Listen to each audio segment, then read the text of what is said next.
Hi hello. Last time మనం ఒక video చేసాం. ఆ వీడియోలో రోజు ఉపయోగించే ఒక 50 క్వశ్చన్స్ అనేవి దాంట్లో వచ్చడం జరిగింది. సో మన సబ్స్క్రైబర్స్ అడిగిన విధంగా దానికి కంటిన్యూగా ఇంకా వాళ్ళు ఎక్కువ క్వశ్చన్స్ అనేవి కావాలని అడిగారు.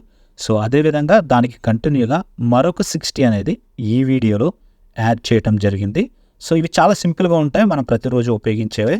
వీటిని మీరు నేర్చుకుంటే మీరు డైలీ లైఫ్లో ఉపయోగిస్తే కొంచెం కాకపోతే కొంచెమైనా సరే మీకు ఇంగ్లీష్ అనేది ఇంప్రూవ్ అవుతుంది. సో ఆ 50 క్వశ్చన్స్ అని ఏంటో ఇప్పుడు చూద్దాం. Why this sudden change? ఎందుకింత ఆకస్మిక మార్పు? నీలో ఎందుకింత మార్పు వచ్చిందని. Are you thirsty? నీకు దాహం వేస్తుందా? థర్స్టీ అంటే మనకి దాహం వేస్తుందని. How long? ఎంత దూరం? మనం అడుగుతుంటాం కదా ఎంత దూరం అని, దానిని సింపుల్గా హౌ లాంగ్ అనాలి. So why are they doing so? వాళ్ళు ఎందుకు అలా చేస్తున్నారు. Why are they talking so? వాళ్ళు ఎందుకు అలాగా మాట్లాడుతున్నారు.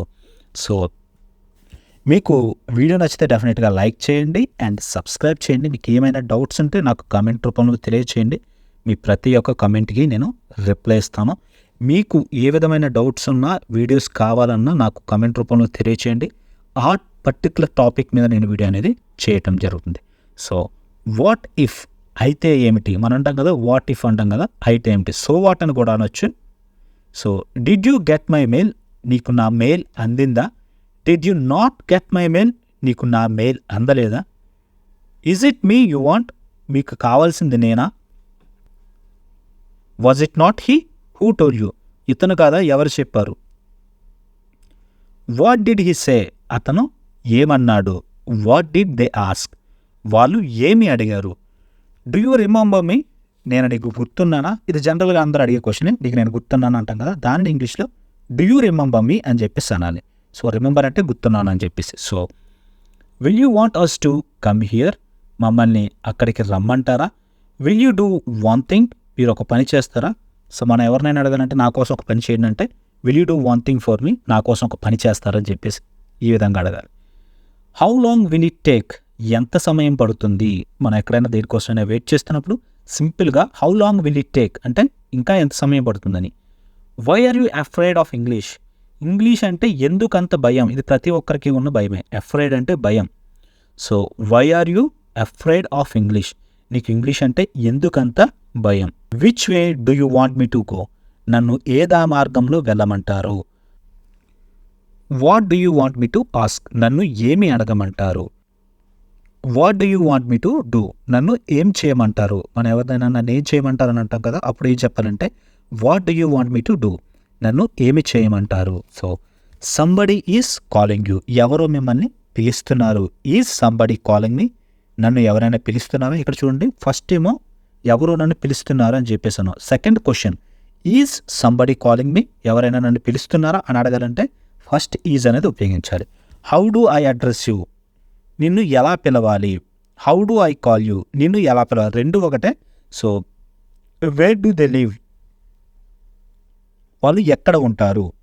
మీరు ఎక్కడ నివసిస్తున్నారు అంటాం కదా, దాన్ని వేర్ డూ దే లివ్? వాళ్ళు ఎక్కడ ఉంటారు? Where does he live?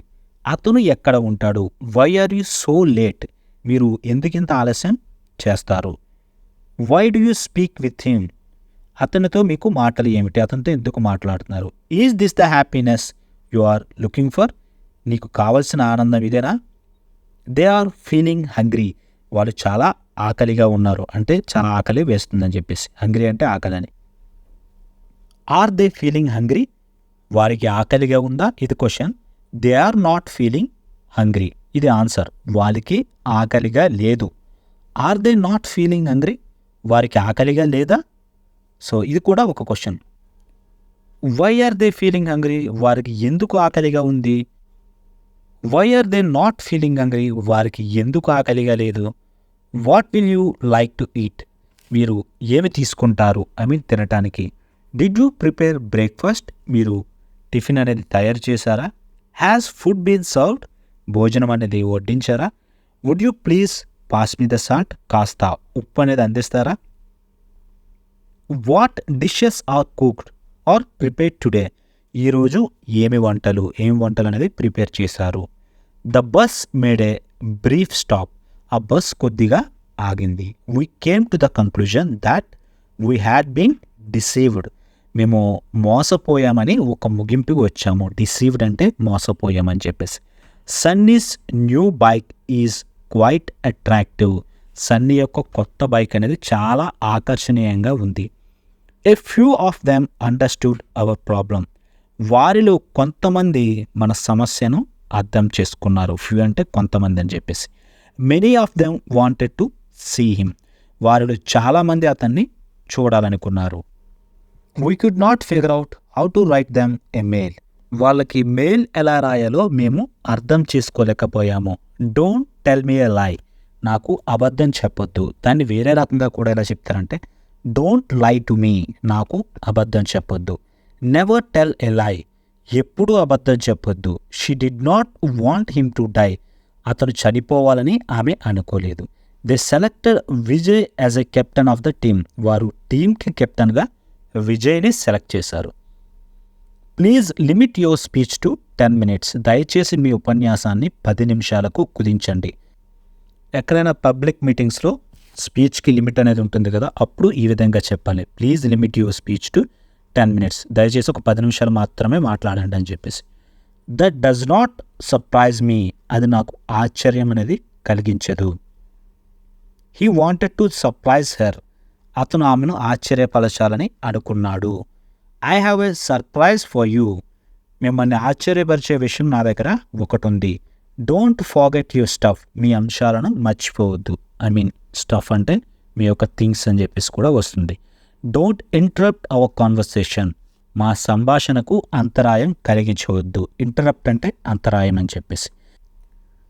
This conversation is being recorded. ఈ సంభాషణ అనేది రికార్డ్ అవుతుంది. మనం ఫోన్ మాట్లాడుకున్నప్పుడు కస్టమర్ కేర్ వాళ్ళు ఎలా అంటారు కదా, this conversation is being recorded అని.